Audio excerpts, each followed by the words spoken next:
Bonjour, bienvenue dans ce nouvel épisode de notre balado sérieux. Mais pas trop. L'histoire des Germains, des Francs et des Mérovingiens, saison 4. Je m'appelle Xavier. Et je m'appelle Romain. Et nous vous invitons à nous suivre sur les réseaux sociaux Facebook et Instagram à meropodcast.fr. Et à nous donner des étoiles sur votre plateforme d'écoute favorite et à nous partager vos commentaires en nous écrivant à meropodcast.fr@gmail.com. Ceci est l'épisode 83. Un bon nul à l'extérieur. À l'automne 539, le roi Théodebert réussit un coup de maître en matière militaire. Tromper non pas un, mais deux adversaires en même temps, en faisant croire aux Byzantins et aux Ostrogoths qu'il vient les aider. Les deux parties étant quand même assez naïves, car elles pensent encore qu'un roi franc peut venir aider un voisin par altruisme, sous prétexte qu'il a donné sa parole. Les gens s'imaginent vraiment n'importe quoi. Évidemment, le brillant avait décidé depuis longtemps de frapper les deux adversaires pour s'imposer comme le seul vainqueur en Italie du Nord, avec une ambition plus vaste que le simple pillage. C'est en effet Théodebert Rex qui l'a fait graver sur ses solidis en or. Et ça sonne bien comme projet politique. Alors, holiday grandeur ou pas? Est-il l'or, monseigneur? Retournons donc en 539 pour découvrir ce qu'il va advenir des plans grandioses des Francs en Italie du Nord.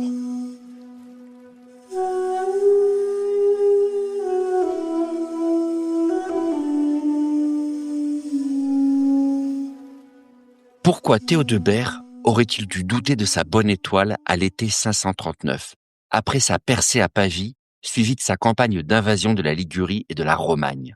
Depuis 50 ans, les Francs avaient avalé successivement toutes les anciennes provinces romaines qu'ils avaient arrachées par les armes aux autres rois romano-barbares.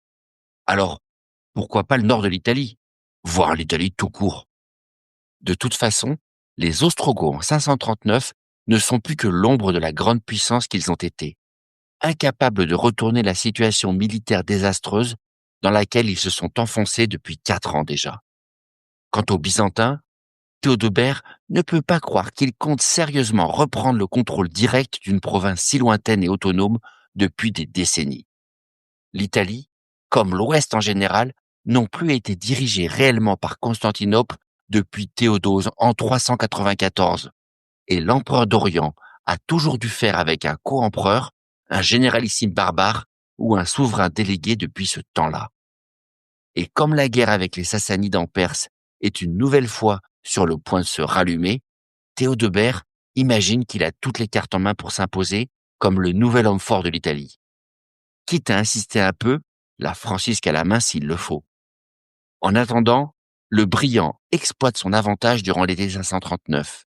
Ses troupes se répandent dans toute la vallée du Pô et mettent à sac le pays, histoire de se dédommager de leurs efforts et de trouver de quoi subsister. Ce qui ne doit pas être très difficile, car la région est sans doute très mal défendue à ce stade. Quel que soit le chroniqueur qui nous rapporte l'histoire, Grégoire le Franc, Marius d'Avance, le moine de Burgonde, ou Procope, le fonctionnaire byzantin, aucun d'eux ne mentionne la moindre opposition militaire sérieuse. Sans doute parce que Théodebert n'en rencontre pas. Avec son armée géante de Francs et de mercenaires germains, aucun des deux camps en présence n'a plus les moyens à ce stade de s'opposer sérieusement à l'avancée des nordistes. Et pourtant, l'année 539 va tourner au fiasco pour le brillant. Car l'appelé numéro 1 des armées, en tout cas avant les temps modernes, n'est pas nécessairement la défaite militaire. Notamment pour une armée qui s'est enfoncée loin en territoire ennemi et qui souffre de problèmes de ravitaillement, comme ça va vite être le cas pour les Francs, tombant à court de vivres. Non, le pire risque pour une armée massive, concentrée sur un même territoire et mal nourrie, c'est l'épidémie, la maladie contagieuse qui se met à ravager la troupe de Théodebert, apparemment nombreuse et disposant de conditions d'hygiène et de ravitaillement inadéquats, voire catastrophiques. Parce qu'à l'automne 539, une bonne grosse merde tombe sur l'armée des Francs, la dysenterie. Marius d'Avanches, comme Grégoire de Tours, sont sobres dans leur description, et merci à eux. Mais Procope, lui, nous donne des bons détails bien dégueulasses. Les Francs font l'erreur de boire l'eau du coin, ce qui est un peu inévitable quand on n'a plus de bière. Mais il faut savoir que l'eau, c'est le vecteur principal du parasite de la dysenterie. Et les Francs se mettent donc littéralement à chier dans leur brais, par dizaines, puis par centaines, et puis par milliers. Cette maladie a déjà fait des ravages depuis des années en Italie. Le grand Théodoric lui-même en est mort, 8 ans plus tôt, en 526. Et il n'y a pas à chier, si j'ose dire, pour une armée large et très concentrée, le déclenchement d'un fléau pareil, c'est la paralysie immédiate pour l'armée de Théodobert. Ce genre d'épidémie peut nous sembler une péripétie au XXIe siècle, mais il ne faut pas se tromper. La dysenterie, souvent provoquée par un parasite infectant des eaux sales, est un mal redoutable, avec des diarrhées sanglantes et glaireuses qui vont détruire les intestins des victimes, qui se vident littéralement de toute leur force et du reste. Le taux de mortalité peut être extrêmement élevé, et les survivants mettent des semaines à se remettre sur pied. Or, dès les premiers signalements, l'armée de Théodebert se paralyse en Italie du Nord, ce qui est la pire nouvelle possible, car la contamination des surfaces et des eaux, au sein même du camp des Francs, va entraîner une propagation maximum du mal qui contamine en l'espace de quelques semaines une grande partie des soldats. La marche en avant de Théodebert s'arrête donc quelque part au sud de la vallée du Pô, probablement vers la fin de l'été 539, et au grand soulagement de leurs ennemis. Les Ostrogoths peuvent donc souffler un moment dans leur dernière forteresse, profitant d'un répit inattendu en espérant que la tourmente des Francs leur profite. Quant aux Byzantins, conscients que ce coup du sort leur donne une opportunité intéressante pour retourner la situation, ils en reviennent à leur meilleure spécialité. Automne 539, c'est le retour de la diplomatie. Le général en chef de l'empereur, profitant de l'accalmie, comprend qu'il est temps de chercher un terrain d'entente avec ses ennemis et décide donc d'envoyer un émissaire au roi des Francs, porteur d'une lettre. Son but? Rappeler à Théodebert, aussi poliment que possible, que trahir sa parole n'est pas la marque d'une belle personne et qu'au point où on en est, tout le monde a intérêt à trouver une solution négociée.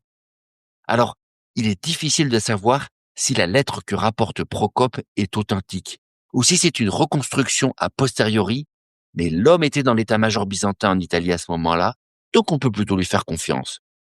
Et comme toujours au Haut-Moyen-Âge, derrière le ton très respectueux de la lettre, c'est un véritable missile qu'envoie le général byzantin au roi Théodebert, l'invitant à bien réfléchir avant de s'enfoncer plus en avant dans la trahison, qui lui coûtera cher. Et il conclut d'ailleurs sa lettre d'une menace à peine voilée pour que le brillant comprenne bien les enjeux de la décision, et je le cite. « Il vaut mieux conserver le pays que l'on possède que de se mettre en danger de le perdre, en voulant envahir ceux où l'on n'a point de droit. » C'est beau comme une tragédie antique. Et effectivement, la menace est à peine voilée. Est-ce que ce genre de lettre au vitriol fait peur à Théodebert? Peut-être. Pas sûr quand même. L'empereur est loin, et pour l'instant, il est difficile de croire qu'il soit capable de l'attaquer alors qu'il piétine depuis 4 ans en Italie. Plus embêtant de toute façon, Théodebert sait que dans le fond, le projet politique de Justinien est une menace pour lui à terme. Les descendants de Clovis, comme tous les autres rois barbares d'ailleurs, ont de fait arraché leur indépendance depuis des décennies, avec l'écroulement du pouvoir central à Ravenne et l'éloignement de Constantinople. Quelles que soient les belles déclarations qu'on s'envoie par courrier, quelles que soient les belles pièces d'or qu'on frappe à l'image de l'empereur, aucun souverain à l'ouest ne veut voir l'empereur de Constantinople s'immiscer dans ce qu'il considère comme leurs affaires. Et Théodebert le sait. Laisser Justinien reprendre le contrôle de l'Italie, c'est dans le fond s'acheter des problèmes un peu plus tard, quand le nouveau voisin du Regnum s'appellera l'Empire romain. Mais le roi des Francs ne va pas avoir à trop se torturer pour décider de sa réponse à l'injonction impériale. La dysenterie qui frappe son armée est implacable, emportant selon Procope le tiers de ses soldats. Les malades pullulent, les morts s'accumulent, et rien ne semble capable d'arrêter l'infection au point où des murmures de rébellion commencent à monter dans son propre camp. Et Théodebert comprend que contre cet ennemi-là, il est impossible de ruser pour le coup, et qu'il n'aura pas le dessus. Automne 539, les Francs plient leurs affaires et rentrent à contre-cœur de leur côté des Alpes, avec les forces et l'équipement qui leur restent, en ne gardant probablement que le contrôle de l'extrême nord du pays et des cols alpins. Dans les archives de Byzance, on a retrouvé une lettre datant probablement de cette période, où Théodebert répond à Justinien qui l'interrogeait sur les territoires qu'il contrôle de fait. Et dans sa belle missive, dont on a encore le texte, Théodebert, fier comme un paon, étale les détails de son empire mérovingien. Le brillant déclare qu'il dirige les Francs, mais aussi les Thuringiens, matés par son père, et les Saxons, qui lui obéissent, et les Alamans, qu'il domine depuis 537. Et puis il se lâche un peu en balançant qu'il dirige aussi tous les royaumes des Francs, l'Italie du Nord, et même le royaume des Sandwiches, la Pannonie. Je veux dire, l'Autriche et l'Est de la Hongrie, vous m'aurez compris. Bon, clairement, il exagère à fond, le Théodobert. Il n'est ni le roi des rois, commandant ses deux oncles, et il ne contrôle même pas la Pannonie. Total mytho, là, non? Le plus vraisemblable, c'est qu'au tournant des années 40, quand cette lettre parvient à Justinien, Théodebert ne veut pas reconnaître sa défaite. Il a dû abandonner le terrain après l'échec de l'invasion, c'est vrai, mais il doit continuer la lutte de toutes les manières possibles, à commencer par se montrer menaçant avec la cour de Constantinople, au moins sur le parchemin. Mais la résolution de Théodebert va même plus loin que ça. Le roi des Francs décide à son tour de jouer la carte diplomatique, en reprenant contact avec ses anciens amis, les Ostrogoths, puisque l'intervention directe de son armée n'est plus envisageable à court terme. Car Vitiges et les Ostrogoths, qui restent la dernière épine dans le pied de Justinien et de sa tentative de reconquête, sont aux abois, littéralement. Printemps 540, alors que les Francs sont partis, les forces byzantines continuent de remonter peu à peu vers le nord. Et tout le monde comprend que le pouvoir à Ravenne n'en a plus pour très longtemps. Et exactement ce que craignait Théodebert depuis le début d'ailleurs, puisque ça veut dire que si Vitiges abandonne la partie, tout ce qu'il aura obtenu de cette guerre, c'est un immense empire plus fort que jamais à sa porte et sérieusement agacé contre les Francs depuis sa trahison de Pavie l'année dernière. Hiver 540, Théodebert envoie donc à son tour des ambassadeurs à Ravenne auprès du roi des Ostrogoths, histoire de recoller les morceaux, malgré sa trahison. Il promet maintenant à Vitiges une nouvelle armée de renfort, de 50 000 hommes cette fois. Et en plus, il lui propose une alliance en bonne et due forme, pour détruire l'armée byzantine une fois pour toutes et se partager pour de bon le royaume d'Italie, une fois l'ennemi commun abattu. C'est juré. Plus d'embrouille cette fois. Francs et Ostrogoths doivent se lier contre l'ennemi commun, en frères d'armes romano-barbares. Alors, c'est une drôle d'offre, c'est sûr. Il ne manque pas de culot quand même, après l'épisode de Pavie. Mais c'est peut-être la vraie planche de salut pour Vitiges, qui sait qu'il est en train de perdre la partie de toute façon. Sauf que quand on parle de diplomatie, Byzance est rarement pris en défaut. Et à peine l'offre des Francs est-elle arrivée à Ravenne que Vitiges reçoit la contre-proposition des impériaux. Constantinople offre pour sa part une capitulation honorable à Vitiges, en échange d'une énorme somme d'argent et de la promesse de la vie sauve pour lui, sa famille et ses hommes. Une proposition pas très généreuse de la part des Byzantins, mais réaliste, puisque fondamentalement, le roi des Ostrogoths est en train de perdre. En tout cas, une offre moins généreuse que celle des Francs sur le papier, ça c'est sûr. Sauf que le général byzantin sait qu'il n'a pas besoin de surenchérir avec Théodebert en réalité. Inutile de s'abaisser à ça.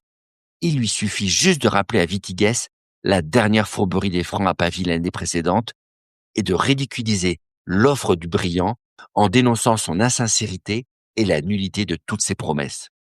L'homme de Justinien va même jusqu'à ironiser dans sa lettre, si on en croit Procope, et je cite le passage tellement son ironie est cruelle, en faisant allusion aux Francs. Pour ce qui est de la fidélité, ils vous en ont donné des preuves très assurées lorsqu'ils étaient vos alliés, de même qu'ils en avaient donné auparavant aux Thuringiens et aux Burgondes. On a envie de crier sans commentaire. Le Byzantin ne se fatigue même pas à donner le sous-titre de son propos, tellement l'évidence est criante sur la valeur réelle des promesses diplomatiques des Francs. Et honnêtement, qui pourrait nier qu'il y a une forme de petite justice à ce qu'au bout d'un moment, leurs traîtrises consommées finissent par leur revenir en boomerang. Et c'est donc sans surprise que Vitiges va envoyer bouler les envoyés de Théodebert et leurs belles promesses.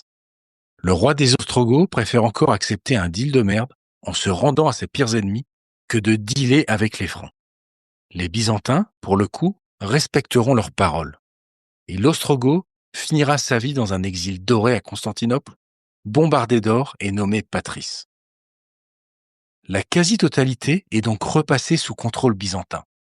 Sauf quelques poches dans la haute vallée du Pô qui résistent encore et toujours à l'envahisseur. Le gros de l'armée byzantine, et je parle pas d'une personne mais de l'ensemble de l'armée, repart alors à l'est, vu que cette fois les Sassanides ont repris la guerre sur le front de la Mésopotamie. Et pour Théodobert en 540, échec et mat ou non? Pas forcément. En tout cas, pas à en croire l'autre chroniqueur de l'Empire, Agathias, continuateur de Procope, et qui décrit pour sa part un Théodebert pas découragé après ce nouvel échec. Un roi décidé à reprendre le combat contre Justinien, par tous les moyens si on en croit le byzantin.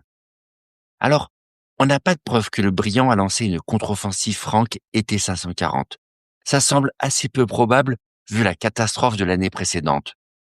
Mais s'il n'est pas évident que le brillant Théodebert ait remonté une offensive, on peut parier qu'à minima, il a continué les gesticulations et les autres efforts diplomatiques pour négocier un accord favorable avec Constantinople, comme pour maintenir un bon moral parmi ses troupes. D'autant que la guerre reprenant contre les Perses au même moment, on imagine mal Théodebert jeter l'éponge si facilement, alors qu'il sait l'Empire soucieux de ne plus trop se disperser après ces années de guerre terrible en Italie. Ce qui, possiblement, explique l'un de ces événements mystérieux dont Grégoire a le secret de nous livrer sans donner le moindre contexte logique. En 540, en pleine pause dans les hostilités de la guerre d'Italie, on apprend que Théodebert le Brillant abandonne la belle Deutérie, la femme qu'il avait épousée pendant l'invasion du Languedoc en 533 et qu'il n'a pu marier qu'en rusant avec ses propres leudes l'année suivante. Alors, vous connaissez assez les préjugés de Grégoire sur les femmes puissantes et ambitieuses pour vous douter que l'histoire qu'il va nous servir passe difficilement le test de crédibilité le plus basique. L'évêque de Tours nous raconte que la fille de Deutérie, qu'elle a eue avec son premier mari languedocien, devient si belle en 540 qu'elle commence à attirer les regards, et notamment celui de Théodebert. Et la reine, pas du tout en phase pour laisser sa propre fille s'installer dans le lit de son mari, concocte un plan machiavélique pour se débarrasser de cette nouvelle rivale. Elle fait monter son propre enfant sur un chariot traîné par des bœufs dans la ville de Verdun et arrange un véritable sabotage. Au moment de franchir la Meuse, probablement sur l'ancêtre du pont chaussé qui traverse la cité moderne, les animaux se jettent sur le parapet et plongent dans les eaux du fleuve, en entraînant la jeune fille dans la mort. Un infanticide terrible d'une adolescente innocente qui expliquerait pourquoi Théodebert va donc devoir abandonner cette horrible femme et épouser son ancienne fiancée, prévue par son père Théodoric le Fourbe, la princesse lombarde Visigarde qu'il avait mis de côté à l'époque. Une décision que tous ces leudes saluent, dégoûtés par la mise à l'écart de cette princesse des années auparavant, même si on comprend mal ce qu'elle a pu fabriquer pendant tout ce temps si le mariage n'avait pas été validé. Peut-être vivait-elle encore au palais comme invitée diplomatique, ou est-ce qu'on l'avait mis en attente dans un monastère? Voire même épousée légitimement dès 534, mais simplement mise à l'écart, quoi qu'en dise Grégoire, qui n'aime pas trop prononcer le mot de polygamie en général. En tout état de cause, polyamoureux ou non, Théodebert décide d'écarter définitivement Deutérie en 540 et de placer à ses côtés, comme légitime épouse, Visigarde, la fille du roi des Lombards et sa fiancée, voire sa femme, depuis déjà 7 ans. Ouh là là, alors attends 2 secondes. Il faut décrypter cet embrouillamini qui ne fait aucun sens. Déjà, dresser des bœufs pour une action kamikaze se jetant d'un pont, on va pas se mentir, ça tient pas la route 2 secondes. On dirait furieusement une invention ou une belle rumeur autour d'un accident que Grégoire nous balance, histoire d'ores et déjà de nous vendre un divorce en bonne et due forme qui aura lieu en 540. Le tout pour mieux faire passer la pilule du comportement d'un roi soi-disant très chrétien, et qu'il aime beaucoup par ailleurs, avec un bon crime dégueu comme justification. Là, on voit bien la ficelle. Alors si on met les sentiments de côté, c'est sûr que l'intérêt politique immédiat qu'il avait à épouser une aristocrate du pays wisigoth en 534 est en train de disparaître. À l'époque, il essayait de se rabibocher avec les Auvergnats, que son père avait massacrés, et il louchait vers l'Ibérie. Donc une union avec une locale, ça faisait du sens. Mais en 540, les priorités ont changé, non? La meilleure hypothèse à la lecture du chroniqueur byzantin Agathias, qui écrit 30 ans après les faits, c'est qu'en 540, effectivement, Théodebert Ier est surtout focalisé sur ses ambitions italiennes et qu'il réfléchit à réunir une énorme coalition contre Justinien en enrôlant tous les autres peuples barbares frontaliers des Byzantins. Réfléchit sérieusement ou au moins fait assez de bruit pour qu'une rumeur crédible arrive jusqu'à Constantinople, histoire de maintenir la pression sur l'Orient. Le roi des Francs, qui contrôle toute la frontière nord de l'Italie moderne, avec sa mainmise sur les Alamans, est en train de tisser des liens avec les autres voisins en réalité. C'est-à-dire les Gépides, qui vivent du côté de la Croatie moderne, et les Lombards bien sûr, qui sont pile entre les deux, quelque part à cheval sur le territoire de l'Autriche et de la Hongrie. La coalition géante de peuples barbares qu'il commence à mettre en place n'est pas forcément capable d'aller écraser les Byzantins directement, c'est sûr, mais elle peut profiter du dégarnissement relatif de la frontière pour leur faire mal en Illyrie ou en Thrace, et en menaçant toute la frontière au sud du Danube, ce qui représente des milliers de kilomètres littéralement que Byzance est incapable de sécuriser en totalité. Théodobert retrouve donc opportunément la flamme de l'amour en 540 pour sa fiancée mise de côté, la princesse Wisigarde, dont le retour en grâce devait être une condition sine qua non pour que son père, le roi des Lombards, accepte de rejoindre sa coalition géante. Une décision rationnelle donc, quels qu'aient pu être les sentiments profonds du roi. Car cette approche ne pouvait que lui être profitable de toute façon. Son union avec une aristocrate déjà mariée ne pouvait pas bien passer avec son clergé de toute façon. Et ces leudes et autres dignitaires de la vallée du Rhin devaient sérieusement s'agacer que leur roi s'intéresse plus à une sudiste venue du pays wisigoth alors que l'intérêt stratégique plaidait pour un allié puissant du côté du sud-est. Ce qui pourrait bien expliquer pourquoi Grégoire nous sert une version si bizarre de ce divorce, puis de ce remariage avec une Lombarde venue d'un royaume païen. Quel que soit l'angle choisi, la vie sentimentale de Théodebert, avec sa première puis sa deuxième épouse, semble avoir été dictée par les deux considérations principales du roi, à savoir la politique ou les sentiments. Le dernier paramètre, qui serait l'opinion de l'Église, semble clairement être passé à l'arrière-plan dans toute cette histoire. Et ça ne pouvait qu'inciter le bon évêque à glisser le plus vite possible sur toute la séquence et sa logique. Oui, c'est bien connu. Les lombaires, ça pose toujours des problèmes. Mais si vous voulez mon avis à peine plus sérieux, entre l'opinion des prêtres, les objectifs de Séleude et ses propres ambitions, la pauvre de Théry n'avait pas l'ombre d'une chance. Donc Théodebert a probablement dû se dire « Allez, va pour réépouser Wisigarde », même si cette nouvelle idylle ne durera pas longtemps et que la pauvre mourra dans l'année qui suit. Une princesse mystérieuse laissant le veuf Théodebert à la tête d'une immense coalition et surtout à la tête d'un immense royaume. Mais alors je ne comprends pas très bien au final. Sur quelle région régnait précisément et réellement Théodebert en 540?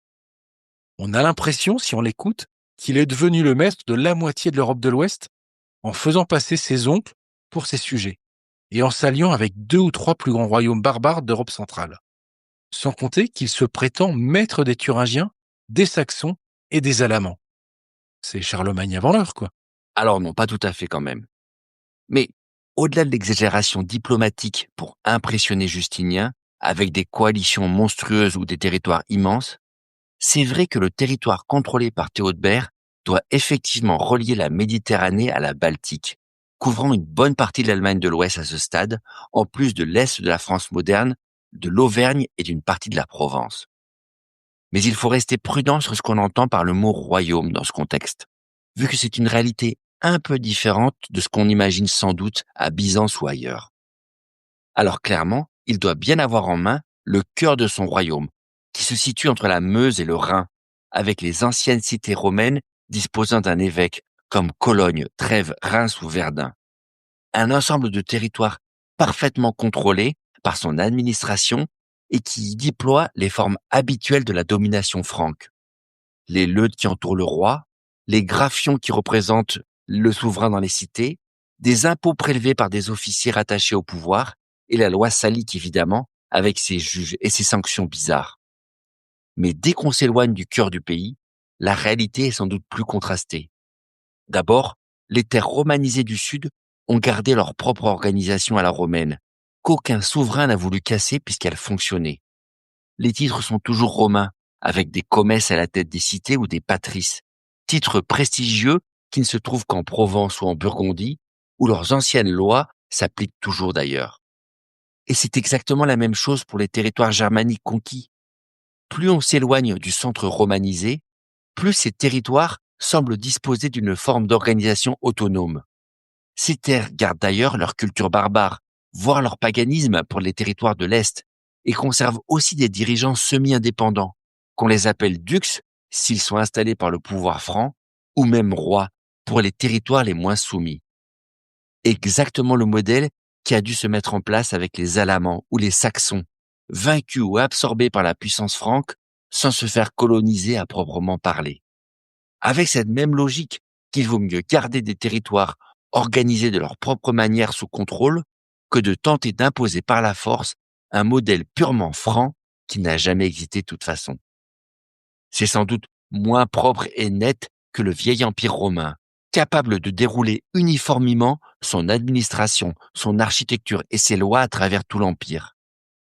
Mais cette décentralisation acceptée va permettre au roi franc de piloter de très vastes régions, avec un minimum d'efforts et d'hommes, réclamant juste le paiement des taxes ou des tributs requis et lançant quelques opérations punitives ici ou là, quand les régions soumises finissent par oublier un peu qui sont les vrais maîtres, que ces régions soient celles des Basques, des Bretons, des Danois ou des Saxons. D'une certaine manière, Théodebert ne ment pas forcément comme un arracheur de dents dans les années 540, dans sa correspondance diplomatique avec Justinien. L'homme n'a pas perdu la tête en prétendant posséder la moitié de l'Europe de l'Ouest.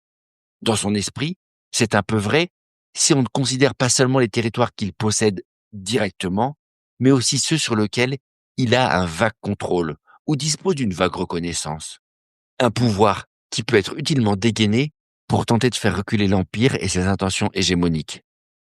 Ce qui va marcher d'ailleurs, puisque la grande guerre tant attendue entre Théodebert et Justinien n'aura pas lieu.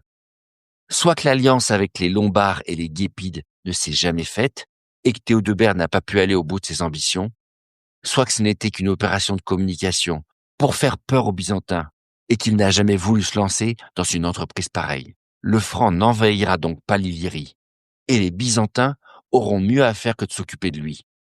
Car dès 541, Constantinople doit reprendre la guerre contre des rebelles ostrogoths qui se sont rebiffés juste après la capitulation de leur roi.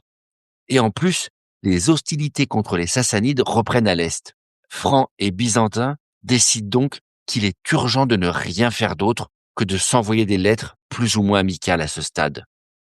Une autre façon de se battre donc, moins coûteuse en hommes et en or, en attendant des jours plus favorables de part et d'autre pour reprendre la lutte. Le match Byzance à Regnum Francorum s'arrête donc momentanément. Et quelque part, pour ces futurs royaumes latins, beaucoup de bruit, beaucoup de gesticulation, pour pas beaucoup de résultats sur le terrain. Mais si on regarde ça sous un autre angle, pour reprendre une image plus moderne, on peut quand même penser que Théodebert est allé arracher un bon match nul à l'extérieur avec sa sale guerre en Italie. D'abord, parce qu'il ne faut pas oublier que lui et ses oncles ont quand même récupéré la Provence et le royaume allemand avec peu d'efforts, en profitant du désordre général de 537, ce qui n'est pas une petite acquisition pour le coup. Et puis surtout, parce qu'à la fin de la pagaille, c'est quand même eux qui restent debout sur le ring pendant que Constantinople se replie. Reprenons, moitié du VIe siècle. Il reste qui à l'ouest? Les Vandales ont disparu, les Wisigoths restent bloqués en Ibérie, les Ostrogoths se battent pour leur survie. Quant aux Burgondes, aux Thuringiens et aux Alamans, ils sont désormais sous la coupe des rois du Regnum Francorum. En 540, les Francs n'ont pas conquis l'Empire d'Orient, mais eux seuls, de tous les peuples barbares du IVe, restent à la tête d'un véritable empire né sur les décombres de Rome. Un empire mérovingien fait pour durer, dont le véritable champion est dans les faits le brillant Théo Debert. Un bon match nul donc, qui cache en fait un sacré triomphe, souvent sous-estimé, pour le peuple des losers du 3e et 4e siècle. Merci d'avoir écouté l'histoire des Germains, des Francs et des Mérovingiens, le podcast dédié à l'histoire de France durant le premier millénaire. N'hésitez pas à nous retrouver sur Internet et à nous contacter sur meropodcast.fr@gmail.com. Rendez-vous au prochain épisode.